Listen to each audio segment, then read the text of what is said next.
नमस्कार दोस्तों, स्वागत है आपका स्टडी फॉर सिविल सर्विसेज में। फ्री वीडियो के लिए चैनल को तुरंत सब्सक्राइब कर लीजिए और नोटिफिकेशन को जरूर ऑन कर लेना। हमारा फ्री वाला टेलीग्राम ये वाला ग्रुप जरूर से जरूर ज्वाइन कर लीजिएगा।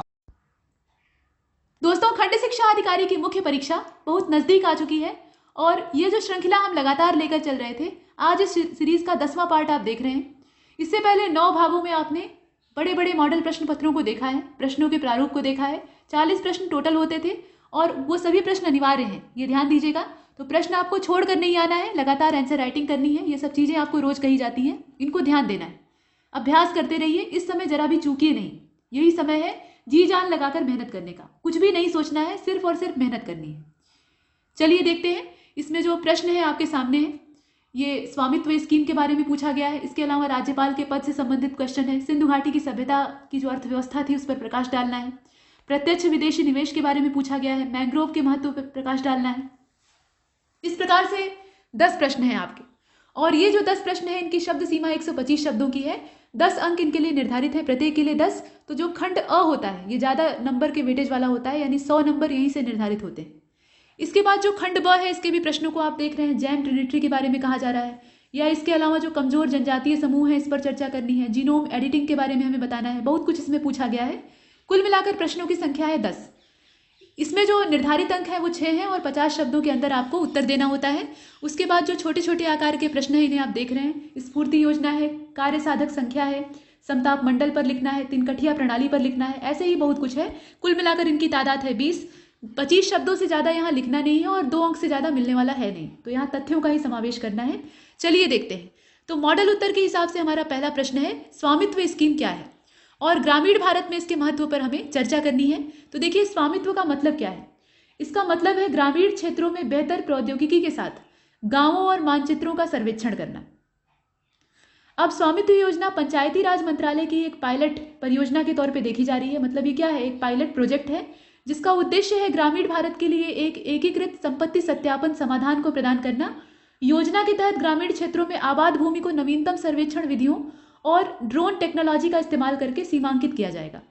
और उद्देश्य क्या है, ग्रामीण आवासीय भूमि का नक्शा तैयार करना और ग्रामीण आबादी को उनके आवासीय संपत्तियों के दस्तावेज का अधिकार देना। अब यहाँ महत्व आप देख रहे हैं, इसमें बहुत सारे महत्व हैं। मतलब औपचारिक ऋण तक इनकी पहुंच बनेगी। इसके अलावा संपत्ति के अधिकार की जो स्पष्टता है वो और ज़्यादा सामने आएगी, सुनिश्चित होगी। विवाद कम हो जाएंगे। पंजीकरण से जो भूमि का बाजार मूल्य है उसमें वृद्धि होगी। स्थानीय कर में राजस्व का जो मामला है उससे बुनियादी ढांचे के विकास में मदद मिलेगी। इसके अलावा अवैध भूमि का जो अधिग्रहण है उसको रोकने में सहायता प्राप्त होगी। ये सब चीज़ें इसकी प्लस पॉइंट के तौर पे देखी जा रही हैं। और इस योजना के तहत भूमि के असली मालिक की पहचान करने के लिए काफ़ी हद तक सहायता प्राप्त होगी, क्योंकि कई ग्रामीणों के पास जो संपत्ति होती है उसका कागज नहीं होता है। उनके पास उनकी पुश्तैनी पुरखों की ज़मीन होती है लेकिन कागज नहीं होते हैं, और भूमि के एक टुकड़े पर उनके स्वामित्व को साबित करने का जो एकमात्र हथियार है वो कागज ही होता है। तो ऐसी स्थिति में उनके दादा परदादा की वो जो मूल्यवान धरती होती है, देखिए वहाँ दाम ही नहीं होता। किसानों की जो ज़मीन होती है वो 1-2 दिन पुरानी नहीं होती है, वो कई पीढ़ियों पुरानी होती है। और उसके साथ सिर्फ मूल्य ही नहीं जुड़ा हुआ होता। मतलब ऐसा नहीं कि वो सिर्फ भरण पोषण कर रही है तो धरती माता है, उसके साथ भावनाएं जुड़ी हुई होती हैं। लोग कहते हैं कि ये मेरे पिताजी ने बनाई थी, ये मेरे दादा ने बनाई थी, ये मेरे दादा के दादा ने विकसित की थी, उन्होंने इस ज़मीन के टुकड़े को यहाँ डेवलप किया था और यहाँ खेती की थी। तो यहाँ पुरखों की यादें उसके साथ जुड़ी हुई होती हैं। तो लोगों की भावनाएं इसके साथ जुड़ी हैं और वो इसे माता के समान पूजते थे, लेकिन अब पूजना बंद कर दिए हैं और बेचकर घर बनाने लगे हैं। ये सब काम करना शुरू कर दिया है। तो इसीलिए जो ग्रामीण भारत है, जो कि भारत की आत्मा कही जाती है, वो अब मर रही है और उसको जीवित रखने की आवश्यकता है। लेकिन यहाँ उस पर हमें बात नहीं करनी है। यहाँ सिर्फ इतना लिख देना है कि किसानों के पास अगर कागजात नहीं है तो उन्हें दिक्कतें आती हैं और उन दिक्कतों का समाधान यहाँ हो सकता है। इसके बाद आगे चलते हैं। देखिए, सेकेंड जो क्वेश्चन है इसमें पूछा गया है कि हाल में जो विवाद हो रहे हैं उसमें राज्यपाल की भूमिका बड़ी ही बेकार दिखाई दे रही है। तो उसको देखकर आपको क्या लगता है कि राज्यपाल के पद को समाप्त कर दिया जाना चाहिए? तो मन में तो आपके आएगा कि हाँ बिल्कुल कर दीजिए, किसी काम का नहीं है। लेकिन ये चीज़ आपको यहाँ लिखनी नहीं है। यहाँ आपको एकदम से जो अतिवादी दृष्टिकोण है उससे बचना है। यहाँ आपको लिखना होगा कि राज्यपाल का पद अभी भी गरिमामय है और इसमें बहुत सारी संभावनाएं शेष हैं, इसलिए इसका समापन करना ये न्याय संगत नहीं कहा जा सकता। देखिए, राज्यपाल की भूमिका भारत के संविधान के अनुच्छेद 153 से लेकर 162 तक चर्चित है। और राज्यपाल होता क्या है, तो ये राज्य का कार्यकारी प्रमुख होता है। मतलब आप समझ लीजिए, केंद्र में जो राष्ट्रपति की भूमिका होती है लगभग वही भूमिका राज्यपाल की राज्य में होती है। अब देखिए, यहाँ वही कहा गया है, राष्ट्रपति के समानांतर होती है, पूर्ण रूप से नहीं होती लेकिन कुछ मैक्सिमम लेवल तक होती है। लंबे समय से राज्यपाल का कार्यालय कई कारणों से विवाद का विषय बना हुआ है, जैसे कि राज्यपाल की विवेकाधीन शक्तियों पर गोवा, उत्तराखंड, अरुणाचल, कर्नाटक और हाल में महाराष्ट्र में भी सवाल उठाए जाते हैं। राज्यपाल के कार्यालय को समाप्त करने के पक्ष में जो तर्क दिए जा रहे हैं और उसके विपक्ष में जो तर्क दिए जा रहे हैं, दोनों को आप देख लीजिए। देखिए, पक्ष में क्या तर्क है, राज्यपाल जो है ये केंद्र सरकार के एजेंट के रूप में कार्य कर रहा है। खासतौर पे ये जो 2 सत्र लोकसभा का बीता हुआ है 5-5 सालों का, इसमें हम देख रहे हैं राज्यपाल की जो भूमिका है वो संदिग्ध होती जा रही है, केंद्र के इशारे पर नाच रहा है। इसके अलावा राज्यपाल उस राजनीतिक दल का पक्षपाती हो जा रहा है जो उसे नियुक्त कर रहा है, और उसे कार्यालय की निष्पक्षता की जो सुरक्षा है वो खतरे में पड़ जा रही है। कहने का मतलब ये है कि जैसे लोकतांत्रिक संकट कहीं कहीं किसी राज्य में पैदा हो रहा है, जो कि अक्सर अब देखा जा रहा है। मतलब इसका कहने का तात्पर्य ये है कि प्रदेशों में मान लीजिए विधानसभा चुनाव होते हैं और उसके बाद किसी एक सरकार का गठन हो जाता है। ऐसा आपने मध्य प्रदेश में देखा है या अलग अलग जगह देखा है। तो वहाँ बहुमत की दिक्कतें आती हैं, विधायकों को खरीदने और बेचने का क्रम चलता है, विधायकों को बस में पैक करके होटल में छिपाया जाता है, वहाँ से चुरा लिया जाता है, ऐसी खींचतान चलती है। कुल मिलाकर यहाँ किसी का नाम नहीं लेना है, सांकेतिक तौर पे सब कुछ कहना है। तो ऐसे में जब फैसला देने की बारी राज्यपाल की आती है तो राज्यपाल अपनी जो सत्ता पक्षीय पार्टी है उसके पक्ष में फैसला देता है, क्योंकि वो उन्हीं का एजेंट है। ऐसा आरोप राज्यपाल के ऊपर लगता है। इसके अलावा राज्यपाल जो है वो राज्य के प्रमुख के रूप में नामांकित व्यक्ति का होना अलोकतांत्रिक होता है, लेकिन यहाँ ऐसा किया गया है, तो नामांकित व्यक्ति को यहाँ नहीं रखा जाना चाहिए, ये बात है। और अक्सर अपनी विवेकाधीन शक्तियों का ये दुरुपयोग करता है, जैसे कि राज्य सरकार, या जो राज्य सरकार नहीं बल्कि केंद्र सरकार है, उसके पक्ष में काम करता है। राज्यपाल के कार्यालय को समाप्त किए जाने के विरुद्ध में क्या तर्क है, ये तो इसके पक्ष में तर्क है। सेवानिवृत्त होने के बाद राज्य नेताओं को राज्यपाल के रूप में नियुक्त कर दिया जाता है। मतलब राज्यपाल कोई बाहरी आदमी नहीं होता, ये एक समस्या है। ये अक्सर क्या होते हैं, बाहरी अगर होंगे तब तो ठीक है, उसमें भी दबाव होता है, लेकिन फिर भी जो राजनेता ही होते हैं और रिटायर हो गए रहते हैं, मतलब उन्हें पार्टी से एक तरह से रिटायर कर दिया जाता है, अगर उन्हें राज्यपाल के तौर पे अपॉइंट किया जाता है तो जिस पार्टी का वो नमक खाते थे उसके नमक का कर्ज अदा करने के लिए तुल जाते हैं, और ऐसे में उसकी भूमिका जो है वो एकदम से धूमिल हो जाती है। इसके बाद राज्यपाल के कार्यालय को समाप्त करने के विरुद्ध जो तर्क है वो कौन से हैं, तो केंद्र और राज्य सरकारों के बीच में ये कड़ी है। तो देखिए, राज्यपाल के पद में समस्या नहीं है, समस्या जो सरकारें हैं उनमें है, राजनीतिक पार्टियों में है। खासतौर पे जो सत्ताधारी पार्टियां होती हैं उनके अंदर ये दोष देखा जाता है, उनमें तानाशाही की प्रवृत्ति पनपने लगी, और ये घातक है। ये तानाशाही जो है ये जनता के लिए और लोकतंत्र के लिए जहर है, और इसी का शिकार राज्यपाल का भी पद हो रहा है, या जितने भी पद हैं, जितने भी भारत में इस समय पद हैं, संवैधानिक पद हैं, वो सभी संकट में दिखाई देते हैं। ये वास्तविकता है। अब देखिए, तो ये सब चीज़ें आप लिखिएगा नहीं, ये तर्क है सिर्फ, यहाँ जो लिखा हुआ है वही लिखिएगा। देखिए, परिवर्तन काल में चीज़ों का प्रबंधन करता है, मतलब जो जितने भी काम राष्ट्रपति के द्वारा यहाँ राज्य स्तर पर सौंपे जाते हैं उनका ये क्रियान्वयन करता है। तो बीच से अगर इन्हें निकाल दीजिएगा तो ये जगह खाली हो जाएगी, या तो इसको भरिए आप किसी आदमी के द्वारा, तो क्या गारंटी है कि वो आदमी दूषित नहीं होगा। तो आवश्यकता इस बात की है, यहाँ नेगेटिव और पॉजिटिव आप दोनों देख रहे हैं, आवश्यकता इस बात की है कि जो सत्ता पक्ष है थोड़ा सा वो अपनी राजनीतिक महत्वाकांक्षा और लोलुपता से, लालच से बाज आ जाए। जो इतनी लाल टपकाने की मानसिकता आजकल पैदा हो गई है ना, उससे अगर बाज आ जाएगा, अपने स्वार्थ से ऊपर उठकर सोचना शुरू कर देगा, तो बहुत कुछ सुधर जाएगा। और सत्ता में जो भी पार्टी रहती है, चाहे वो जो भी पार्टी हो, पक्ष हो या विपक्ष हो, वो जब भी कुर्सी पर बैठता है तो ये भूल जाता है कि जनता ही उसको चुनकर लाई है और जनता ही उसका हिसाब करेगी। हालांकि अब हिसाब भी संदिग्ध हो गया है, लेकिन फिर भी तो इतना हमने देखा। अब इसके बाद आगे चलते हैं, यहाँ थोड़ा सा निष्कर्ष निकाला गया है, निष्कर्ष को देख लीजिए। राज्यपाल के कार्यालय को समाप्त करने की बजाय राज्यपाल स्वतंत्र रूप से कार्य करे, इसके लिए सुधारों की आवश्यकता है। वही बात जो मैंने अभी कही वही दी हुई है, इसको आप देख सकते हैं। और सुप्रीम कोर्ट ने राज्यपाल के कार्यालय को मजबूत और स्वतंत्र बनाने के लिए सरकारिया और पूंछी आयोग द्वारा जो सिफारिशें की गई थी उनको लागू करने पर कई बार जोर दिया है, लेकिन वो लागू हो नहीं पाई हैं। ये एक दिक्कत की बात है। सुप्रीम कोर्ट का भी आजकल कोई नहीं सुन रहा है, ये भी दिक्कत है। अब इसके बाद देखिए तीसरे नंबर का प्रश्न, आजकल कोई किसी के सुन ही नहीं रहा है। सिंधु घाटी की सभ्यता की जो अर्थव्यवस्था है उस पर आपको प्रकाश डालना है। ये नगरीय सभ्यता थी और व्यापार और कृषि इस अर्थव्यवस्था की रीढ़ थी। तो इनका ढांचा कैसा था ये हमें बताना है। तो कृषि क्षेत्र से शुरू करते हैं। कालीबंगा जो राजस्थान का है, वहां से हल के संकेत प्राप्त हुए हैं। इसका मतलब क्या है कि वहां खेतों को जोता जाता था, यानी अनाज पैदा किया जाता था, और हल जो होते थे वो शायद लकड़ी के बने हुए होते थे। तो लकड़ी के ही हल प्राय होते भी हैं। इसके बाद बाढ़ के मैदानों के साथ साथ जो खाद्यान्न उत्पादन है उसके अधिशेष के रूप में यहाँ दिखाई देता है। मतलब बाढ़ के जो मैदान होते थे, नदियाँ यहाँ थी तो बाढ़ आती थी, या तराई क्षेत्र होते थे, या जो दोमट मैदान होते थे वो पाए जाते थे। तो ये जो मैदानी इलाके होते थे इनका उपयोग उपजाने के लिए किया जाता था। फसलों के तौर पे देखा जाए तो गेहूं, जौ, राई, मटर, चना, तिल, सरसों, इस प्रकार की फसलों की खेती होती थी। मजदूरी का भुगतान किया जाता था, और मजदूरी का भुगतान कैसे किया जाता था? अनाज के रूप में किया जाता था, पैसे के रूप में नहीं। और कपास पैदा करने के लिए सिंधु घाटी के लोगों ने सबसे पहले कपास की खेती की थी, मतलब इनका ये काम था।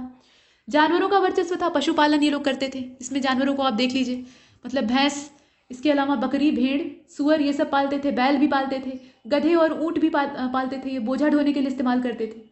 प्रौद्योगिकी और शिल्प के क्षेत्र में भी आप देख रहे हैं, जैसे महत्वपूर्ण शिल्प में अगर आप देखिए तो नाव बनाना है, सील बनाना है, टेराकोटा का निर्माण है।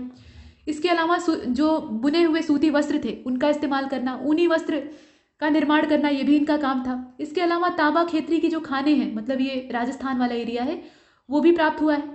व्यापार में अगर देखा जाए तो इसे देखिएगा, मोहरों से पता लगता है कि जो व्यापारिक संबंध है वो हमारे अंतर्राष्ट्रीय स्तर के थे, यानी मेलुहा, मेसोपोटामिया, ईरान और अफगानिस्तान के साथ हमारे व्यापारिक संबंध थे। और धातु के पैसों का इस्तेमाल नहीं किया जाता था, बल्कि सिंधु सभ्यता जो थी वहाँ पे वस्तु विनिमय प्रणाली प्रचलित थी। तो भारत में ये बहुत लंबे समय तक रहती है। अनाज, गेहूं, चावल के बदले में लोग सामान खरीदते हैं। और यहाँ आप देख रहे हैं कि वजन तोलने के लिए कई प्रकार के जो उपकरण है उनका इस्तेमाल किया जाता था। मानकों और मापकों का इस्तेमाल किया जाता था।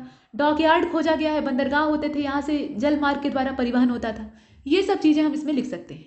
चौथे नंबर के प्रश्न को देखिए, प्रत्यक्ष विदेशी निवेश पर आपको प्रकाश डालना है और FDI से भारत को फायदा कैसे मिलता है ये लिखना है। तो देखिए, इसका मतलब होता है कि किसी देश के व्यक्ति या कंपनी के द्वारा किसी दूसरे देश में व्यवसाय निगम में स्वामित्व को नियंत्रित करने के उद्देश्य से किया गया निवेश। FDI के साथ विदेशी कंपनियां दूसरे देश में अपनी उपस्थिति को बढ़ाती हैं, और दो तरह से इसमें परमिशन दी जाती है। एक तो ऑटोमेटिक रूट होता है और दूसरा सरकारी रूट होता है। लाभ क्या होते हैं? तो आर्थिक विकास के लिए ये काफ़ी अच्छा योगदान देता है। कर्ज के बोझ को बढ़ाए बिना ये देश के वित्तीय संसाधन में सहायता करता है। FDI केवल धन ही नहीं लाता है, बल्कि इसके साथ साथ वित्तीय जो संसाधन होते हैं, टेक्नोलॉजी होती है, ज्ञान विज्ञान होता है, उसका भी समावेश करता है। रोजगार के अवसर बढ़ाता है। निरंतर प्रवाह और RBI का जो विदेशी मुद्रा भंडार है उसको ये समृद्ध रखता है। ये सब चीज़ें हैं। और FDI विनिर्माण और सेवा दोनों क्षेत्रों में बढ़ावा देता है, और इस प्रकार से आयात पर हमारी निर्भरता को कम करता है, निर्यात में वृद्धि करता है। ये सब चीज़ें इसमें शामिल है। मैंग्रोव के महत्व पर आपको प्रकाश डालना है। तो मैंग्रोव होते क्या है? जो आर्द्रभूमि क्षेत्र होते हैं, चाहे वो डेल्टा और एस्चुरी कोई भी हो, वहाँ पर उगने वाली जटिल जड़ वाले पौधे होते हैं। इनका जो जड़ तंत्र होता है वो काफ़ी जटिल होता है, वो आसानी से उखड़ता नहीं है, और ये दलदली खारे पानी में पैदा होते हैं। और यह जो मैंग्रोव के वृक्ष होते हैं ये बहुत सारे जीव जंतुओं और जो जैव विविधता है उसको स्थान देते हैं, टिकने का स्थान देते हैं। उसके अलावा ये तटवर्ती जो तटरेखा होती है उसमें सुरक्षक, या एक तरह से कहा जाए तो रक्षा बाड़ का काम करते हैं। जो बाहरी तूफान है या आपदाएं हैं उनसे हमारी रक्षा करते हैं। इसके अलावा ईंधन, जलावन ये सब उपलब्ध कराते हैं। औषधीय महत्व इनका बहुत ज़्यादा होता है। जो उष्णकटिबंधीय जंगल है उसके रूप में इन्हें परिभाषित किया जाता है। और ये जरायुज होते हैं। इनकी सबसे बड़ी विशेषता ये होती है कि ये बीज को डायरेक्ट जमीन पर नहीं गिराते हैं, क्योंकि नीचे पानी होता है और वो भी खारा, तो उसके अंदर अगर बीज गिरेगा तो नष्ट हो जाएगा। तो इसलिए बीज पौधे के अंदर ही अंकुरित हो जाता है, और जब इस लायक हो जाता है कि वो ज़मीन पर सर्वाइव कर सके, तब उसकी जो जड़ें हैं वो ज़मीन तक पहुँचती हैं। और ये जो मैंग्रोव की वनस्पतियाँ होती हैं, इनकी जड़ें आपस में काफ़ी उलझी हुई होती हैं, और इसके चलते इनका जड़ तंत्र काफ़ी जटिल होता है। ये जो अपरदन है उसको भी रोकते हैं। मिट्टी के जो बहाव की घटना होती है उसको ये रोकने का काम करते हैं। इसके अलावा पोषक तत्वों का पुनर्चक्रण करते हैं, और बहुत सारे जीवों का ये प्रजनन स्थल है, आवास है। विशालकाय कार्बन सिंक के तौर पे देखे जाते हैं। सुंदरवन का जो मैंग्रोव है वो काफ़ी विशालकाय है, और ये भारत का सबसे बड़ा मैंग्रोव क्षेत्र है। और कोलकाता को ये लगातार चक्रवातों से बचाता है। ये सब चीज़ें हैं। और भारत में जो वन स्थिति रिपोर्ट जारी हुई है 2019 वाली, उसके हिसाब से 4482 वर्ग किलोमीटर ये टोटल मैंग्रोव कवर है, और इसमें वृद्धि हुई है। तो वृद्धि तो हुई है, ये खुशी की बात है, लेकिन उसके साथ साथ इसमें जो संकट इसके ऊपर मंडरा रहा है उसमें शहरीकरण है, या खेती के लिए ज़मीन का बढ़ता इस्तेमाल है। ईंधन और जलावन के लिए लोग इसको काटते हैं, या झूम कृषि जो होती है उसके तहत भी काट देते हैं। तो बहुत सारे इसके पीछे संकट हैं जिसको कि हम लिख सकते हैं।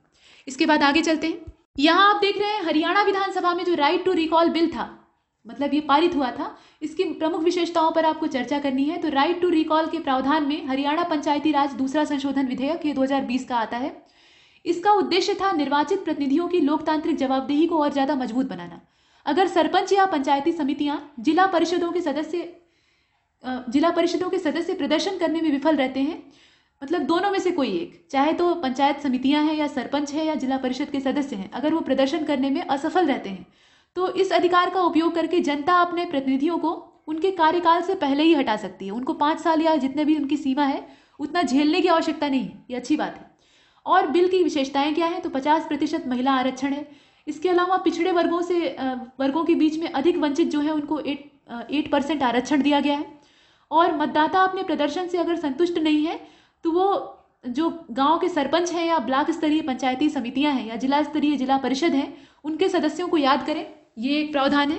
इसके अलावा कुछ और चीज़ें हैं। निष्कासन को ये कैसे प्रभावित करता है?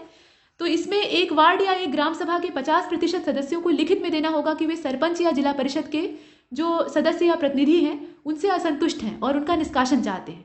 और उसके बाद जब लिखित अनुरोध वहाँ जाएगा तो एक गुप्त मतदान होगा, छिपा कर मतदान होगा, ये सार्वजनिक नहीं होगा। और उसमें जो फैसला आएगा एक तरह से जो जनमत संग्रह होता है उसी टाइप का ये होगा और इसके द्वारा जनता उस प्रतिनिधि को वहाँ से हटा सकती। इसके बाद जो अगला 7वें नंबर का प्रश्न है, इसमें हिमालयन पर्वत श्रृंखला के बारे में कहा गया है कि भारत की जलवायु को कैसे प्रभावित करती है। तो हिमालय की पर्वत श्रृंखला का तिब्बती पठारी भाग और भारतीय उपमहाद्वीप की जो जलवायु है उस पर काफ़ी गहरा प्रभाव पड़ता है। हिमालयन रेंज ने भारतीय और मध्य एशिया के बीच में एक प्राकृतिक दीवार का काम किया है। यह साइबेरिया और मध्य एशिया से आने वाली जो ठंडी आर्कटिक हवाएं हैं, जो ध्रुवों की ओर से आती हैं, एकदम बर्फीली हवाएं, उससे भारत की सुरक्षा करता है। और भारतीय जो हिमालयी श्रृंखला है, मतलब ये पूरा हिमालय की पर्वत श्रृंखला जो है, जो कि भारत को चारों ओर से उत्तर दिशा से घेरे हुए है, ये मानसूनी हवाओं को उत्तर में जाने से रोकती है। यानी मानसून को जो कि अरब सागर और बंगाल की खाड़ी से जनरेट होता है उसको वहीं दीवार के तौर पे रोक लेती है, तो ये उत्तर की ओर भाग नहीं पाता है और वहाँ से टकरा कर वर्षा करता है, तो वर्षा के लिए ये उत्तरदायी है। इसके अलावा पश्चिमी विक्षोभ जो पैदा होता है उसका जन्म भी हिमालयी जो पर्वत श्रृंखला है उसी के माध्यम से होता है, जो कि सर्दी के मौसम में वर्षा के लिए उत्तरदायी होता है और इससे गेहूं की फसल अच्छी होती है। गेहूं की खेती के लिए पश्चिमी विक्षोभ अच्छा माना जाता है, हालांकि ओले जो इसके द्वारा पड़ते हैं वो अच्छे नहीं माने जाते। और इस प्रकार से हिमालय जो है एक जलवायु विभाजक के रूप में काम करता है और यह भारत के मौसम को गर्म बनाए रखने के लिए, सर्दियों में वर्षा कराने के लिए महत्वपूर्ण भूमिका निभाता है। और इसके अलावा जो भारत की मध्यम जलवायु है उसके अलावा मध्य एशियाई रेगिस्तानों का निर्माण है, जैसे गोबी का डेजर्ट है, ये सब भी इसी के लिए, मतलब इसी की वजह से पाए जाते हैं, ऐसा माना जाता है। ये हम देख रहे हैं। और आप जानते हैं कि हिमालय जो है वो एक वलित पर्वत है और ये नवीनतम पर्वत है, नवीनतम मोड़दार पर्वतों के रूप में देखा जाता है। टेथिस नाम की जो जल संधि बीच में थी उसी में भारतीय उपमहाद्वीप और जो यूरेशियन प्लेट है वहाँ दोनों का सबडक्शन होता है, यानी दोनों टकराती हैं और उसके बाद भारतीय उपमहाद्वीपी प्लेट यूरेशियन प्लेट के नीचे दब जाती है, यूरेशियन प्लेट उसके ऊपर चढ़ जाती है और इस प्रकार से जो टेथिस सागर था उसके अंदर उभार पड़ने लगते हैं और अंत में जब वो भिज जाता है, सिकुड़ जाता है, तो उसमें बल पड़ जाते हैं और यही जो फोल्ड होते हैं इनको हिमालयन पर्वत श्रृंखला के तौर पे देखते हैं। ये चीज़ें हैं। और यहाँ पर जो अवसाद थे वो एक जगह जमा होने लगते हैं, तो इससे जो उत्तर के मैदानी क्षेत्र हैं उनका निर्माण होता है। तो ये सब क्रियाएं हैं, ये भौगोलिक है। फिलहाल हमें हिमालय का महत्व बताना था। यहाँ आप देख रहे हैं 8वें नंबर के प्रश्न को। इसमें हाल ही में आयोजित जो भारत यूएसए 2+2 संवाद था उसके मुख्य बिंदुओं को आपको बताना है। तो देखिए ये तीसरे नंबर का संस्करण था, मतलब तीसरा संस्करण था इस 2+2 वार्ता का और नई दिल्ली में इसको आयोजित किया गया था। इसके पहले 2 राउंड 2018-19 में आयोजित किए गए थे, मतलब ये लगातार चल रहा है। और भारत ने यूएसए के साथ बुनियादी विनिमय समझौता सहयोग हस्ताक्षर किए हैं, मतलब ये समझौता पत्र है जिसमें सहयोग के मामले में सहमति जताई गई है, इसको आप लिख सकते हैं। और दोनों देशों के बीच में 4 सैन्य और संचार समझौतों पर हस्ताक्षर हुए हैं, जिसमें कि जो बेका है वो एक है और यह दोनों देशों के बीच में मिसाइल हमलों में भारत की सटीकता में सुधार लाने के लिए भूस्थानिक सूचना के आदान प्रदान को सक्षम करेगा। 3 समझौते और कौन कौन से हैं? तो सामान्य सुरक्षा के लिए सैन्य सुरक्षा समझौता है और संचार और सूचना सुरक्षा समझौता इसमें शामिल है।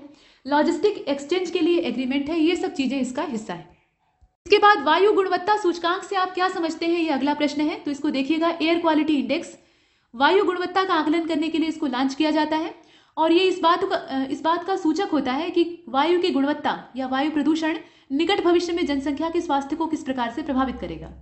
और इसकी गणना 500 तक की स्केल पर की जाती है और गंभीर स्तर इसमें होता है, गंभीर स्वास्थ्य की चिंता वाला स्तर होता है, इस दिशा में ये इंगित करता है। इसका उपयोग करके वायु की गुणवत्ता जांची जाती है और इसमें आमतौर पर 5 जो प्रदूषक हैं उनको शामिल किया जाता है जो कि वायु में प्रदूषण फैलाते हैं, जैसे कि भूस्तरीय ओजोन है जो कि क्षोभ मंडल में पाई जाती है। ओजोन परत जब समताप मंडल में पाई जाती है तो वो लाभदायक होती है, लेकिन जब क्षोभ मंडल के निचले हिस्से में पाई जाती है, ऊपर वाली परत में तो होती ही है प्राकृतिक रूप से, लेकिन जब क्षोभ मंडल के निचले हिस्से में पाई जाती है तो वो जहरीली हो जाती है। इसके अलावा कार्बन मोनोऑक्साइड है, सल्फर डाइऑक्साइड है, नाइट्रोजन ऑक्साइड है, अम्ल वर्षा कराने के लिए इसमें से कुछ उत्तरदायी होते हैं। और AQI जो है इसको 6 श्रेणियों में बांटा गया है। इसमें गुड है यानी ग्रीन इसके लिए इंडिकेटर होता है 0 से लेकर 50 तक। सेटिस्फैक्ट्री है, इसमें पीला इंडिकेटर होता है 51 से लेकर 100 तक। इसके बाद मध्यम प्रदूषित है, इसमें ऑरेंज इंडिकेटर होता है, यह जो है ये 101 से लेकर 200 तक होता है। पुअर वाला जो प्रदर्शन है उसमें रेड इंडिकेटर होता है, लाल चिन्ह खतरे का निशान, ये 201 से लेकर 300 तक का होता है। और वेरी पुअर होता है, ये बैगनी रंग का इंडिकेटर होता है 301 से लेकर 400 का। और सीवियर जो होता है एकदम क्रिटिकल कंडीशन होती है तो उसको मैरून से यहाँ इंडिकेट करते हैं, और उसका जो रेंज होता है वो 400 से लेकर 401 से लेकर 500 तक का होता है। और प्रत्येक श्रेणी जो है ये स्वास्थ्य चिंता का अपना एक अलग स्तर यहाँ प्रदर्शित करती है, और प्रत्येक श्रेणी को एक विशेष रंग इसलिए दिया जाता है ताकि लोग इसे आसानी से पहचान सकें। और ये इंडिकेटर इसलिए भी दिया जाता है ताकि जागरूकता फैले और लोग इसे नियंत्रित करने का प्रयास करें। देखिए यहाँ पर अगला जो 10वां नंबर का प्रश्न है, मतलब ये इस खंड का अंतिम प्रश्न है। इसमें ये कहा जा रहा है कि भारत छोड़ो आंदोलन को क्यों शुरू किया जाता है और इस आंदोलन ने भारत के स्वतंत्रता संग्राम को एक नई दिशा दी, किस प्रकार से दी, आपको बताना है। तो 9 अगस्त 1942 को महात्मा गांधी के नेतृत्व में भारतीय राष्ट्रीय कांग्रेस के द्वारा भारत छोड़ो आंदोलन को शुरू किया गया था। 8 अगस्त को ही इसकी घोषणा हो जाती है। ग्वालियर टैंक जो मुंबई का है वहां से करो या मरो का नारा गांधी जी जैसे अहिंसक जो व्यक्ति हैं वो देते हैं। और उसके बाद 9 अगस्त से ये बाकायदा शुरू हो जाता है, और उसी दिन बड़े बड़े जो नेता होते हैं उनकी गिरफ्तारी हो जाती है। तो जो छोटे वाले होते हैं, मतलब जो नीचे इनके अधीनस्थ काम करने वाले लोग होते हैं, वो यहाँ इस आंदोलन की बागडोर संभाल लेते हैं। इस प्रकार से होता है।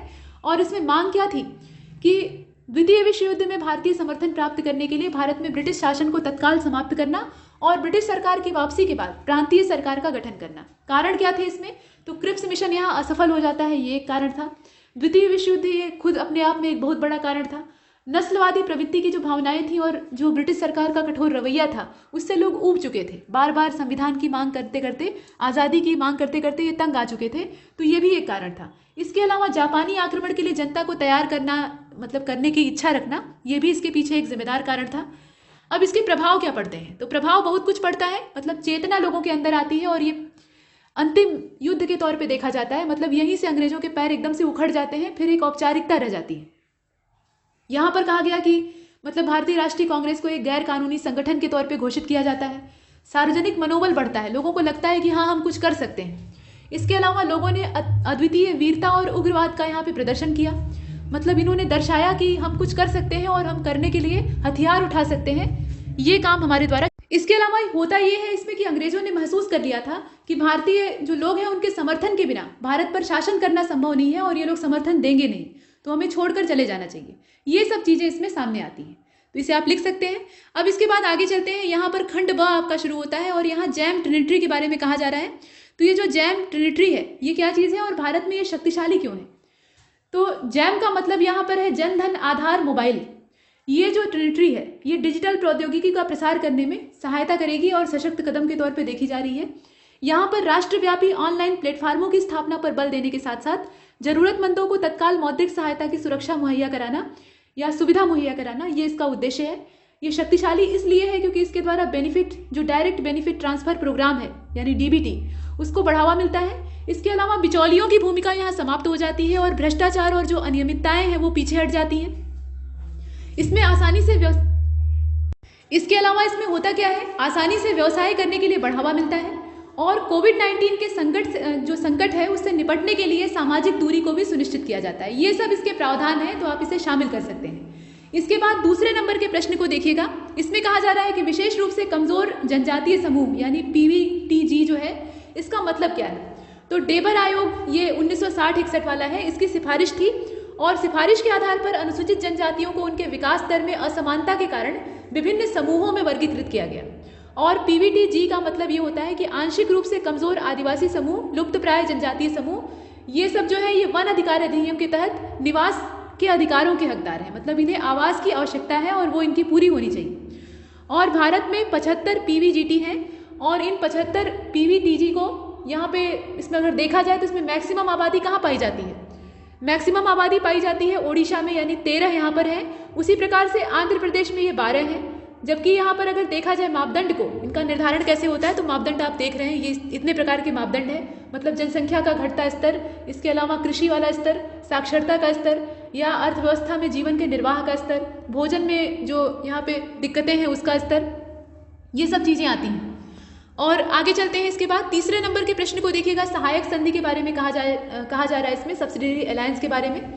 ये लॉर्ड वेलेजली के द्वारा शुरू की गई थी और सहायक संधि स्वीकार करने वाले राज्यों को, मतलब जो शासक वहाँ के होते थे, उनको अपनी सेना को भंग करना पड़ता था। उनके जितने भी वैदेशिक मामले होते थे, विदेश संबंधी मामले होते थे, उसका देख रेख करने का जिम्मा अंग्रेज अपने हाथ में ले लेते थे और बदले में राजा को उनकी सेना का रख रखाव करना पड़ता था और उनकी जो सेना होती थी उसको अपने राज्य में स्थान देना होता था। ये काम होता था। बाहरी कोई भी मामला हो, बाहरी कोई भी आक्रमण हो या कोई भी नीतियाँ हो, उससे राजा को कोई मतलब नहीं होता था। यानी अंग्रेज यहाँ राजाओं को प्रलोभन देते थे कि हम आपको गारंटी देते हैं कि आपको यहाँ पर बाहरी सुरक्षा प्राप्त होगी। जैसे हैदराबाद का निजाम जो था वो सहायक संधि सिर्फ इसलिए करता है ताकि मराठों से वो बचा रहे, मराठों से उसको डर लगता है, तो इसलिए यहाँ पर अंग्रेज जो है इन्हें एक प्रलोभन देते हैं और बदले में उस राज्य पर एक तरह से अपना नियंत्रण स्थापित कर लेते हैं। और ये कहा गया कि भारतीय शासक अपनी सेवा में न तो किसी विदेशी नागरिक को नियुक्त कर सकते थे और न ही वे अंग्रेजों की स्वीकृति के बिना किसी अन्य भारतीय राज्य के साथ किसी प्रकार का राजनीतिक संबंध बना सकते थे। यानी उनके जितने भी अंतर्राष्ट्रीय या व्यापारिक और विदेशी संबंध होते थे वो सब अंग्रेजों के मोहताज होते थे। ये सब चीज़ें हैं। और इस प्रकार से सहायक संधि करने वाला जो राज्य होता था वो अपनी गरिमा और अपनी जो आज़ादी है उसको खो देता था।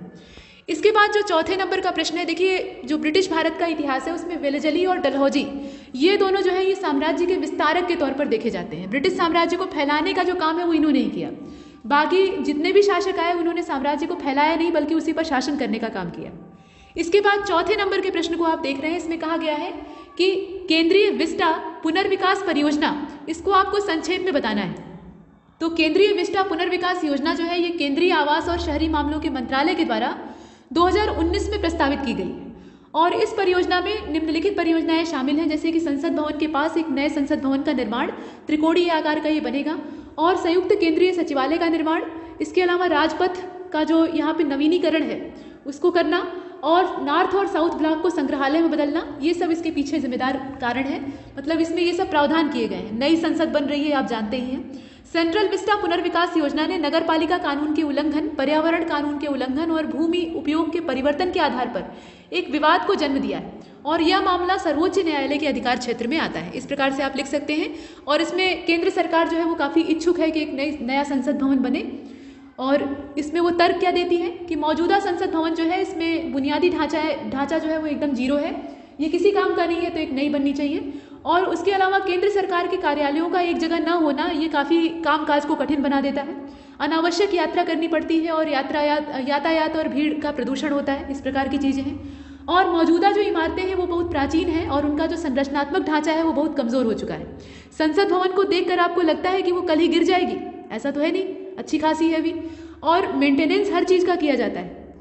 अब इसके नाम पर तो आप किसी भी पर्यटन स्थल को, ताजमहल को ही कहिएगा कि बहुत पुराना हो गया है, वहाँ पर्यटक देखने जा रहे हैं, किसी के सिर पर गिर सकता है, उसको ढहा देना चाहिए, ढहा के एक नया ताजमहल खड़ा कर देना चाहिए, इस प्रकार से बोल सकते हैं। तो ये चीज़ें नहीं है। तर्क जो सरकार ने दिए हैं वो थोड़े से यहाँ पे तर्क संगत है ही नहीं है, लेकिन कुल मिलाकर ये नीतियाँ हैं, हर सरकार अपनी नीतियाँ चलाती है। तो ये आप देख रहे हैं संसद भवन का जो बुनियादी ढांचा है वो यहाँ इन्हें कमज़ोर दिख रहा है। चलिए अब इसके बाद आगे चलते हैं। अंतर्राष्ट्रीय मुद्रा कोष यानी IMF क्या है? 1945 में स्थापित अंतर्राष्ट्रीय मुद्रा कोष एक अंतर्राष्ट्रीय वित्तीय संस्थान है। अमेरिकी राष्ट्रपति का जो राष्ट्रपति भवन है वो भी काफ़ी पुराना है, तो उसकी जगह उन्हें नया बनवा लेना चाहिए। ठीक है, देखिए IMF क्या है ये आपको देखना है। 1945 में ये जो अंतर्राष्ट्रीय वित्तीय संस्थान है ये वैश्विक मौद्रिक सहयोग, सुरक्षित वित्तीय स्थिरता को बढ़ावा देने के लिए और अंतर्राष्ट्रीय व्यापार की सुविधा, सतत आर्थिक जो विकास है उसको बढ़ावा देने के लिए, इसके अलावा उच्च रोजगार का सृजन करने के लिए और दुनिया से गरीबी मिटाने के लिए, इतनी सारी चीज़ें करने के लिए प्रतिबद्ध है। और IMF अपने सदस्य देशों को नीति सलाह और वित्तीय सहायता प्रदान करने के दिशा में एक काम करता है, एक सक्रिय भूमिका निभाता है। अक्सर यह अपने संसाधनों के पोषण के लिए विश्व बैंक पर निर्भर रहता है और IMF के हिसाब से जो इसके सदस्य देश हैं उसमें 190 देशों का योगदान है, मतलब ये शामिल है। इसके बाद छठवें नंबर के प्रश्न में आप देख रहे हैं मिशन सागर 2 को। यह जो मिशन सागर 2 है ये क्या चीज़ है? तो भारतीय नौसेना जहाज ऐरावत अपने मिशन सागर कार्यक्रम के दूसरे संस्करण में, जो कि भाग यहाँ पे लॉन्च होता है 2 नवंबर 2020 को, इसमें सूडान पोर्ट पर पहुँचता है और मिशन सागर 2 प्राकृतिक आपदाओं और कोविड-19 महामारी को दूर करने में मदद करने के लिए मित्र विदेशी देशों के लिए भारत सरकार का एक राहत कार्यक्रम है। यहाँ पे सहायता किसको मिलेगी? तो सहायता मिलेगी सूडान, दक्षिणी सूडान, इसके अलावा जिबूती और इरित्रिया के लोगों को, और वहाँ पर खाद्य सामग्री लेकर ये जाता है। ऐरावत नाम का जो जहाज है ये 100 टन के आसपास जो भोजन सामग्री है उसको लेकर पहुँचता है। मिशन सागर 2 जो है ये मई-जून 2020 में भेजा गया था और ये मिशन सागर फर्स्ट का दूसरा संस्करण था और इसकी सहायता से हिंद महासागरीय क्षेत्र में भारत के पहले उत्तरदायी जो भूमिका है उसको हम देखते हैं। मतलब भारत ने ये प्रयास किया और ये अपने आप में प्रशंसनीय प्रयास था। इसके बाद सिंधु सिवनी क्षेत्र को यहाँ संक्षेप में आपको दर्शाना है। तो ये क्या है? ये सिंधु त्यांग्सपो सिवनी जोन के रूप में जाना जाएगा। ये लद्दाख में स्थित है। नाम से भी आपको स्पष्ट हो रहा है कि ये हिमालयन क्षेत्र होगा और भारतीय यूरेशियाई प्लेटों के बीच में जो सीमाएं बनी हुई हैं उसको ये चिन्हित करता है। हालांकि इसका पूरा विस्तार दक्षिणी तिब्बत से लेकर हिमालय के उत्तरी हिस्से तक है और ISZ तिब्बती जोन के खिलाफ भारतीय प्लेट के दबाव के कारण जो विवर्तनिक संपीड़न की एक बेल्ट पैदा होती है उसको भी यहाँ पर दर्शाया गया है। अब ये एक भौगोलिक शब्द है, यहाँ आप देख रहे हैं, और टेक्टोनिक प्लेटों का यहाँ जो फंडा है वो दिखाई देता है। मतलब यहाँ मेटामॉर्फिक और जो पैलियोग्राफिक इतिहास है उसका मिलन बिंदु हमें दिखाई देता है। इसके अलावा लद्दाख फाल्ट जो कि सिंधु नदी के बराबर, मतलब सिंधु नदी के साथ बराबर में स्थित है, वह उत्तर की ओर खिसक रहा है। ऐसा एक भौगोलिक अध्ययन यहाँ किया गया है और पहले इस भौगोलिक फाल्ट को निष्क्रिय माना जाता था। मतलब ये अब सक्रिय हो गया है। तो सक्रिय होने का मतलब ये है कि लगातार अंदर हलचलें चल रही हैं। तो पर्वत निर्माण की क्रिया अभी भी चल रही है। आपने पिछले वाले प्रश्न में देखा कि हिमालय जो है वो नवीनतम वलित पर्वत है और ये अभी बन रहा है, अभी अपनी निर्माण की प्रक्रिया में है, अपनी युवावस्था में है।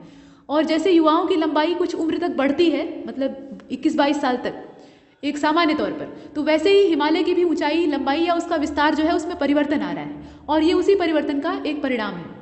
इसके बाद 8वें नंबर के प्रश्न को देखिए। यहाँ पे आपको साइटोनिक स्टॉर्म जो है उनके बारे में कहा जा रहा है। ये क्या चीज़ है?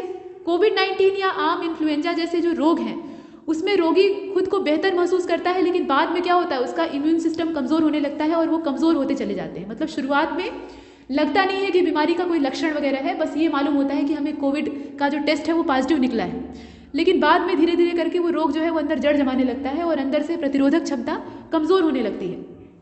लेकिन अब देख लीजिए इसमें क्या होता है।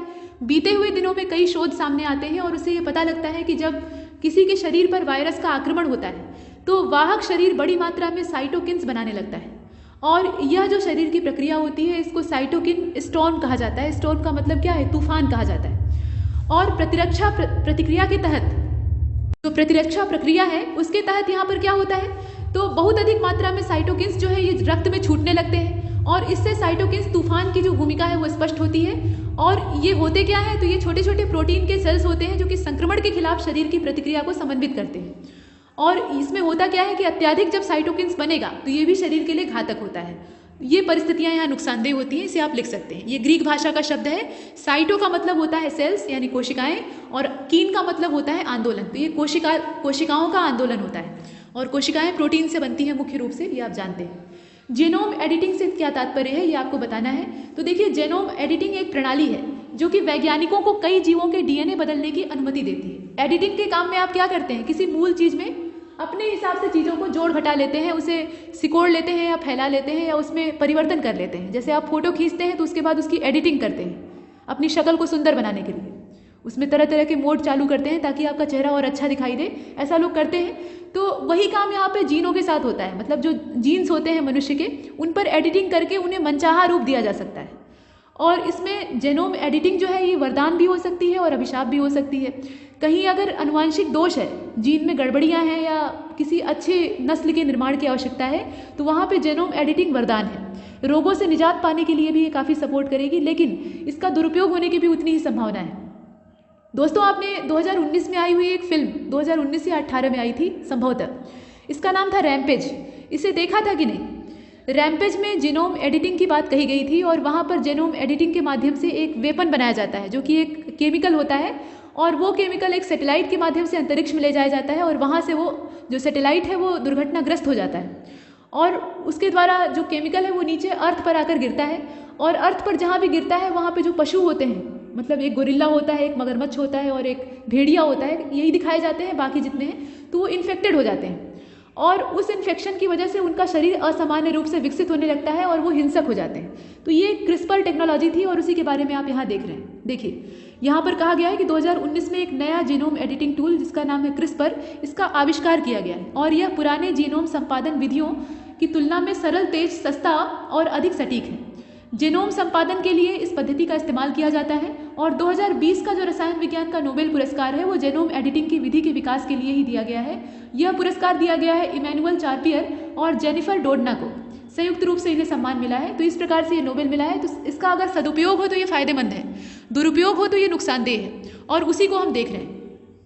इसके बाद स्पॉन्ज सिटी मिशन क्या है ये आपको बताना है। देखिए ये एक प्रकार का इंफ्रास्ट्रक्चरल डेवलपमेंट है जो कि नवीनतम जल प्रबंधन रणनीतियों का इस्तेमाल करता है और शहरों को संचरित करता है। यहाँ पर होता क्या है, इसे स्थायी जल निकासी प्रणाली के रूप में भी समझा जा सकता है, जैसे कि शहरी सेटिंग्स के लिए डिज़ाइन किया जाता है। चीन ने 2015 में 16 जिलों में, मतलब जो 16 इसके ज़िले हैं वहाँ पे स्पंज सिटी पायलट की शुरुआत की। मतलब ये पायलट प्रोजेक्ट के तौर पे शुरू करता है और इस अवधारणा को तब पूरे विश्व ने जाना और यहाँ पे इसको पॉपुलैरिटी मिलती है, यानी लोकप्रियता प्राप्त होती है। और इससे होगा क्या, तो इससे एशिया में जो बाढ़ की समस्याएं होती हैं, नदियों का अच्छा खासा तंत्र है, तो बाढ़ की जो समस्याएं होती हैं उससे निपटने में काफ़ी हद तक सहायता प्राप्त होगी। माना ये जा रहा है कि जो स्पंज शहर परियोजना है, स्पंज सिटी मिशन है, इसके तहत समग्र जल की गुणवत्ता में सुधार आएगा। वर्षा के जल को जमा करके उसका जो समुचित इस्तेमाल है वो किया जा सकेगा, बाढ़ जैसी स्थितियों को कम किया जा सकेगा और रेलवे की समस्याओं को भी घटाया जा सकेगा। ये सब चीज़ें इसमें हो सकती हैं। यहाँ तक हमने खंड ब पे चर्चा की थी। अब खंड स आपके सामने है, जो very short answer type question है उन्हें आप देख रहे हैं। तो स्फूर्ति योजना ये पहला है, इसमें आप देख लीजिए ये है क्या, औपचारिक रूप से पारंपरिक उद्योगों के उन्नयन और उत्थान के लिए फंड के रूप में से नामित किया गया है और यह योजना सूक्ष्म, लघु और मध्यम उद्यम मंत्रालय के द्वारा लॉन्च की गई है। इसका उद्देश्य है पारंपरिक उद्योगों, दस्तकारों और प्रतिस्पर्धा, मतलब इनके बीच में प्रतिस्पर्धा को डेवलप करना और दीर्घकालिक स्थिरता के लिए सहायता बनाने के लिए, मतलब सहायता प्रदान करने के लिए क्लस्टर आधारित सामान्य सुविधा केंद्रों की स्थापना करना, ये इसका पर्पज है। इसके बाद कोरम यानी कार्य साधक संख्या के बारे में कहा जा रहा है। तो यह संसद की कार्यवाही शुरू करने के लिए आवश्यक सदस्यों की न्यूनतम संख्या है। मतलब संसद ऐसे ही नहीं शुरू हो जाती कि वहाँ कोई भी ना हो, कुछ ना कुछ सदस्य होने चाहिए। तो कितने होने चाहिए ये देख लीजिए। मतलब कुल सदस्यों की संख्या का ये 10वां हिस्सा होता है। मतलब पीठासीन अधिकारी भी इसमें जुड़ा हुआ होता है और इसका मतलब ये है कि लोकसभा में कम से कम 50 सदस्य और राज्यसभा में कम से कम 25 सदस्य होंगे, तभी जो संसद की कार्यवाही है वो हो सकती है, अदरवाइज नहीं होगी। इतना कोरम होना चाहिए। समताप मंडल पर आपको लिखना है। तो समताप मंडल ये पृथ्वी के वायुमंडल की परतों में से एक है। सबसे नीचे वाली परत को हम लोग ट्रोपोस्फियर यानी क्षोभ मंडल कहते हैं, उसके ऊपर होता है स्ट्रेटोस्फियर यानी समताप मंडल। समताप मंडल जो होता है इसमें ओजोन परत का अधिकतम हिस्सा पाया जाता है और यहाँ पर तापमान शुरुआती दौर में कुछ अधिक होता है और जैसे जैसे हम ऊपर जाते हैं वैसे वैसे कम होने लगता है और यह जो सीमा होती है यहाँ वायुमंडल की सघनता तनिक कम हो जाती है और इसी सीमा में वायुयान जैसे जो मतलब उड़ने वाली चीज़ें हैं वो उड़ान भरती हैं ताकि यहाँ वायुमंडलीय डिस्टर्बेंस न हो। जलवायु की गतिविधियाँ यहाँ नहीं होती हैं। जलवायु संबंधी जितनी भी क्रियाएँ हैं वो क्षोभ मंडल में होती हैं और यह जो समताप मंडल होता है ये यहाँ पे 35 किलोमीटर मोटी परत के रूप में देखा जाता है। इसे आप लिख सकते हैं। इसके बाद 3 कठिया प्रणाली, और यहाँ चित्र भी बना सकते हैं, समताप मंडल का चित्र बनाकर दर्शा सकते हैं। 3 कठिया प्रणाली को देख लीजिए।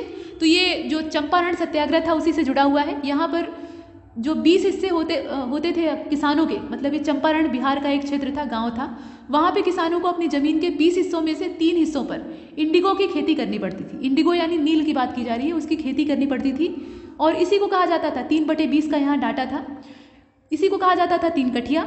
और गांधी जी के प्रयासों से यहाँ 1917 में अंग्रेजों के द्वारा इस व्यवस्था को समाप्त कर दिया गया और यह घटना चंपारण सत्याग्रह के नाम से फेमस है। इसके बाद रिंग ऑफ फायर पर आपको लिखना है। तो प्रशांत महासागर के किनारों के साथ स्थित रिंग ऑफ फायर ये भूकंप और ज्वालामुखियों का एक सक्रिय बेल्ट है। यहाँ मैक्सिमम और बहुत भारी मात्रा में ज्वालामुखी और भूकंपों की तादाद रहती है। करीब 75% ज्वालामुखी संबंधी क्रिया और उसके बाद 90% भूकंप ये यहीं पर आते हैं। सरकम पैसिफिक बेल्ट भी इसको कहा जाता है और इस क्षेत्र में प्रशांत प्लेट की जो परपटी है उसमें टेक्टोनिक प्लेट जो है वो छोटे छोटे ज़्यादा हैं और छोटे छोटे प्लेटों की तुलना में यहाँ पर जो पतलापन है वो भी ज़्यादा है। कुल मिलाकर यहाँ असंतुलन की स्थिति है और जब अंदर से डिस्टर्बेंस होता है तो ऊपर की जो प्लेटें हैं उनमें टकराने और दूर जाने की घटना होती रहती है और यही जो घटना है यहाँ पर ज्वालामुखी और भूकंप जैसी क्रियाओं को जन्म देती है। तो भ्रंशन और वलयन ये दोनों क्रियाएँ होती हैं। कुल मिलाकर यहाँ पर ये स्थितियाँ बनती हैं। इसके बाद चाहे तो आप इसे नक्शा बनाकर भी दर्शा सकते हैं कि रिंग ऑफ फायर कहाँ पर पाई जाती है। इसके बाद ड्रिप सिंचाई को आप लिख सकते हैं।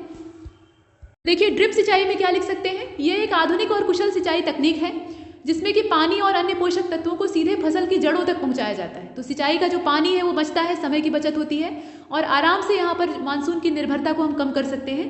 केला, गन्ना, अंगूर, अनार आदि जो फसलें होती हैं उनके लिए ड्रिप सिंचाई काफ़ी अनुकूल होती है। हालांकि केले की फसल के लिए काफ़ी अच्छी मात्रा में पानी की ज़रूरत होती है। ड्रिप सिंचाई के माध्यम से हम जल संरक्षण भी कर सकते हैं और अच्छी मात्रा में कृषि कार्य भी कर सकते हैं, उत्पादन अच्छा हो सकता है, ये प्लस पॉइंट है। बिम्स्टेक का क्या मतलब है, ये 7वें नंबर का आपका इसमें पॉइंट दिया है। तो बंगाल की खाड़ी वाला ये क्षेत्र जो है इसमें बहुत क्षेत्रीय तकनीकी और आर्थिक सहयोग का ये उपक्रम है। 1997 में इसकी स्थापना होती है। ये एक अंतर्राष्ट्रीय संगठन है और इसका उद्देश्य है एक ऐसा वातावरण तैयार करना जिसमें कि आर्थिक और सामाजिक विकास ये दोनों ही हो सके। और इसके जो सदस्य राष्ट्र हैं वो विश्व की 21% आबादी का प्रतिनिधित्व करते हैं, मतलब इसे रिप्रेजेंट करते हैं। और जीडीपी इसकी अगर देखी जाए तो $3.5 ट्रिलियन है। इसमें सदस्य जो देश हैं उनके नाम आप लिख दीजिएगा। बांग्लादेश है, भूटान है, हमारा देश भी है, इसके अलावा म्यांमार है, नेपाल, श्रीलंका और थाईलैंड, इसे आपने लिखा। इसके बाद 8वें नंबर का जो प्रश्न है इसे आप देख रहे हैं, बॉग प्रिंट के बारे में कहा गया है। ये क्या चीज़ है, तो इसके बारे में आप देख लीजिए। धार मध्य प्रदेश में ये उत्पन्न हुआ है। ये एक पारंपरिक कला है, इसका नाम आप देख रहे हैं, ये क्या है, एक पारंपरिक कला है। और इसमें प्राकृतिक रंगों और मतलब रंग कैसे बनते हैं, तो ये वनस्पति उत्पाद होते हैं, इनका इस्तेमाल करके प्रिंट बनाया जाता है। और इस मुद्रण तकनीक में सूती और रेशमी कपड़े पर प्राकृतिक रंगों से चित्र बनाया जाता है। ये एक काबिले तारीफ बात है, ये इको फ्रेंडली काम करते हैं। और अनार के छिलके से हरा रंग, लोहे के जंग से काला रंग और फिटकरी से लाल रंग तैयार होता है। हालांकि अनार का जो रस होता है उससे गुलाबी रंग भी प्राप्त होता है। तो इस प्रकार से अलग अलग जो वनस्पति उत्पाद हैं, पालक की जो पत्ती होती है उसको पीसकर हरा रंग प्राप्त कर सकते हैं, या जो केसर होता है उससे ऑरेंज कलर प्राप्त हो सकता है। चुकंदर से हम लोग बैगनी कलर या गुलाबी कलर प्राप्त कर सकते हैं। तो ये सब रंगों की प्राप्ति जो हर्बल चीज़ें हैं उससे हो सकती है। और जो ट्राइफेड है, मध्य प्रदेश में बड़वानी जिले में स्थानीय जनजातियों को बाघ प्रिंट का प्रशिक्षण प्रदान कर रहा है ताकि उनकी आजीविका यहाँ सुनिश्चित हो सके। ये चीज़ यहाँ पे लिख सकते हैं। इसके बाद 9वें नंबर के प्रश्न को देखिएगा। यहाँ ई ग्राम स्वराज के बारे में कहा जा रहा है। तो ग्रामीण भारत को सशक्त बनाने के लिए पंचायतों में डिजिटाइजेशन को मजबूत बनाने के उद्देश्य से पंचायती राज मंत्रालय के द्वारा ई ग्राम स्वराज को विकसित किया गया था। और पोर्टल पंचायतों के नियोजन, निगरानी और लेखांकन कार्यों को ये एकीकृत करता है। यह पंचायत वित्त परिसंपत्ति विवरण, ग्राम पंचायत विकास योजना, इसके माध्यम से की गई गतिविधियों और अन्य मंत्रालयों विभागों से पंचायतों की जानकारी, जैसे कि जनगणना 2011 या जो शेषी डेटा है या मिशन अंत्योदय है, उससे संबंधित रिपोर्टों को यहाँ पर पब्लिश करता है। इसके बाद रेपो रेट को आप देख लीजिए, ये 10वें नंबर का है। इसमें इसको हम कहते हैं रिपर्चेस रेट, इस रूप में भी जानते हैं। यह एक ऐसी दर है जिस पर कि सेंट्रल बैंक यानी भारतीय रिजर्व बैंक की बात की जा रही है। ये कम अवधि के लिए वाणिज्यिक बैंकों को पैसा उधार में देता है और मुद्रास्फीति को, ऋण की उपलब्धता नियंत्रित करने और आर्थिक बढ़ावा देने के लिए आरबीआई के पास उपलब्ध मौद्रिक नीति का हिस्सा मानते हैं। मतलब ये क्या है, एक तरह से ऋण है जो कि वाणिज्यिक बैंकों को यहाँ उधार के तौर पर दिया जाता है रिजर्व बैंक के द्वारा। इसके बाद सरोद पोर्टल आपको दिखाई दे रहा है, माफ कीजिएगा, सरोद पोर्ट्स दिखाई दे रहा है। तो पोर्ट्स का मतलब होता है बंदरगाह, और ये है क्या, तो समुद्री क्षेत्र में व्यापार को आसानी से बढ़ावा देने के उद्देश्य से इसको लॉन्च किया गया है। और इस सरोद का फुल फॉर्म है society for affordable redressal of disputes. ये पोर्ट्स हैं और तेज, समय पर, लागत प्रभावी और मजबूत विवाद समाधान तंत्र के तौर पे ये देखे जाते हैं। और यह उचित प्रकार का वातावरण प्रदान करेंगे और निजी खिलाड़ियों को समुद्री क्षेत्र में निवेश करने के लिए प्रोत्साहित करेंगे। ये खिलाड़ी नहीं है, ये असल में कंपनियां हैं, निजी निवेशक हैं, जो प्लेयर्स हैं वहाँ के, वो यहाँ पे इन्वॉल्व हो सकेंगे। प्लेयर्स का मतलब आप खेल से मत जोड़िएगा, ये बिजनेस के सेक्टर के प्लेयर्स हैं। इसके बाद यहाँ आप देख रहे हैं 5 सितारा गांव योजना या 5 सितारा गांव योजना। अभी तक हमने 5 स्टार होटल देखे थे, अब 5 स्टार विलेज देखेंगे। अच्छी बात है, ये काफ़ी सुनहरा भविष्य है। तो ग्रामीण क्षेत्रों में भारतीय डाक सेवाओं की सार्वभौमिक कवरेज सुनिश्चित करने के लिए भारतीय डाक द्वारा योजना शुरू की गई है और योजना के तहत सभी डाक उत्पादों और सेवाओं को ग्रामीण स्तर पर उपलब्ध कराया जाएगा।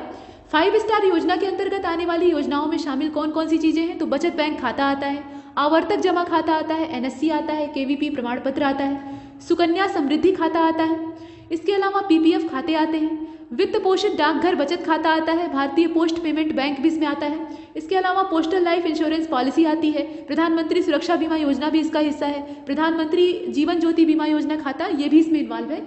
और आप ये भी लिख दीजिएगा कि यदि कोई गांव उपरोक्त सूची में से 4 योजनाओं के लिए सार्वभौमिक कवरेज प्राप्त करता है तो उस गांव को 4 सितारा दर्जा प्राप्त होता है। मतलब 4 प्राप्त करेगा तो 4 सितारा, 3 प्राप्त करेगा तो 3 सितारा और 5 प्राप्त करेगा तो 5 सितारा का जो दर्जा है वो प्राप्त होता है। इस प्रकार से होता है। इसके बाद 13वें नंबर के प्रश्न को देखिएगा। यहाँ स्वदेश कौशल कार्ड के बारे में कहा जा रहा है। ये क्या है?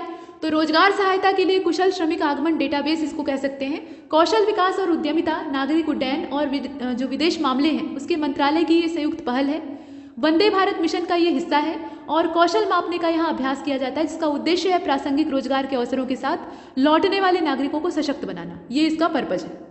इसके बाद इंटरनेट के लिए जो कोविड का दौर चल रहा है उसमें इसका ज़्यादा प्रचलन हुआ है, क्योंकि बाहर से जो लोग आए हैं, मतलब सरकार ने पहले तो उन्हें एयरलिफ्ट करवाया, वहाँ से निकाला और उसके बाद अपने देश में ले आए, तो यहाँ उन्हें रोजगार उपलब्ध कराना ये भी एक चुनौती है।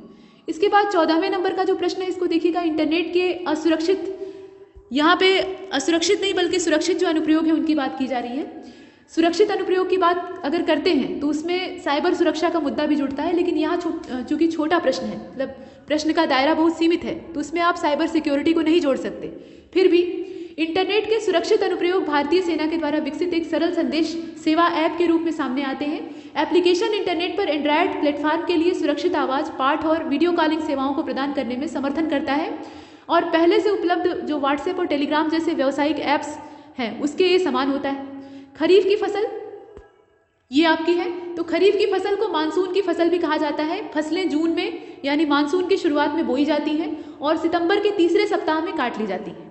प्रमुख खरीफ फसलें चावल, सोरगम, दलहन, गन्ना, तिलहन, मक्का, बाजरा, कपास, सोयाबीन आदि इसमें आती हैं। ये आप लिख सकते हैं। तो खरीफ की फसलों का आप पूरा डाटा बना सकते हैं, चार्ट के द्वारा व्यक्त कर सकते हैं।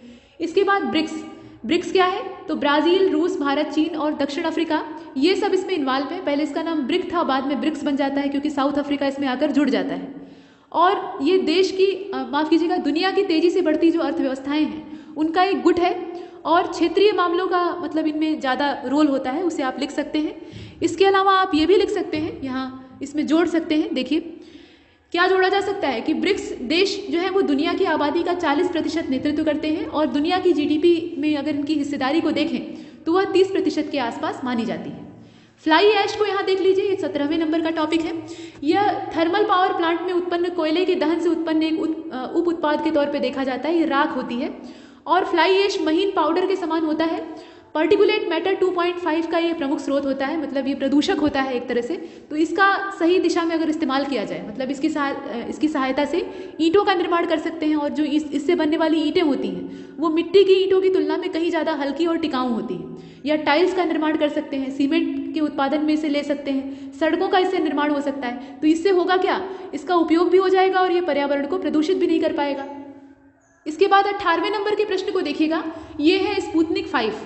तो रूस के द्वारा विकसित स्पुतनिक 5 ये कोविड-19 के दौरान दुनिया का पहला टीका है, मतलब ये कोरोना वायरस का टीका है। कोरोना की वैक्सीन को लेकर मारामारी मची हुई है, तो ये कोविड का टीका है और यह 2 खुराक वाला टीका है। पहली खुराक 21 दिन के बाद और मतलब पहली खुराक लेने के 21 दिन के बाद जो दूसरी खुराक है वो लेनी होती है। बीच का गैप जो है वो 21 डेज का है और इसका नाम रखा गया है 1957 में जो सोवियत संघ के द्वारा लॉन्च किया गया दुनिया का पहला उपग्रह था स्पुतनिक, उसके नाम पर।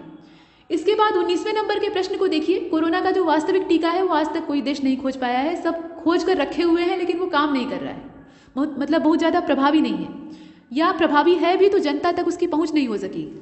इसके बाद ग्रामोदय विकास योजना को देखिए। ग्रामोदय विकास योजना में अगरबत्ती के निर्माण में शामिल कारीगरों को लाभान्वित करने के उद्देश्य से 30 जुलाई 2020 को इसे शुरू किया गया था और इसमें प्रशिक्षण दिया जाएगा, कच्चा माल उपलब्ध कराया जाएगा और नौकरियों का भी सृजन होगा। मतलब अच्छी खासी इसमें रोजगार के सृजन की संभावनाएं हैं। आत्मनिर्भर भारत का ये एक हिस्सा है। इसके बाद 20वें नंबर पर आप देख रहे हैं करतारपुर कॉरिडोर को। तो ये क्या है, काफ़ी ज़्यादा फेमस रहता है, आपने सुना होगा। यह गलियारा पाकिस्तान के नारोवाल जिले में, यहाँ आप देख रहे हैं, पाकिस्तान के नारोवाल जिले में दरबान साहिब गुरुद्वारा को भारत में पंजाब के गुरदासपुर जिले में डेरा बाबा नानक मंदिर से जोड़ता है और भारत और पाकिस्तान के बीच में एक समझौते पर हस्ताक्षर किए गए हैं जो भारतीय तीर्थयात्रियों को पाकिस्तान में स्थित जो सिख तीर्थस्थल हैं वहाँ तक वीज़ा मुफ्त पहुँच, यहाँ आप लिख सकते हैं कि वीज़ा मुक्त पहुँच प्रदान करेगा, मतलब वीज़ा की आवश्यकता नहीं होगी। तो ये समझौता है, लेकिन समझौता जो है वो देशों की आपसी जो सद्भाव है उस पर निर्भर करता है। अगर आपस में पटेगी ही नहीं तो समझौता किस बात का, वो किसी काम का नहीं रहेगा। तो ये चीज़ें हैं। आप जानते हैं कि जो पश्चिमी हिस्सा भारत का था वो पाकिस्तान के रूप में जब अलग होता है तो जो पंजाब प्रांत था उसका एक बड़ा हिस्सा पाकिस्तान में चला जाता है, और उसी के साथ साथ सिखों के जो धार्मिक स्थल थे उनका भी यहाँ डिवीज़न हो जाता है, बंटवारा हो जाता है। तो ये सब आपने देखा। यहाँ तक हमने इस पेपर को, मॉडल पेपर को डिस्कस किया है। तो ठीक है, आपकी आगामी परीक्षा के लिए आपको ढेरों शुभकामनाएं और नमस्कार।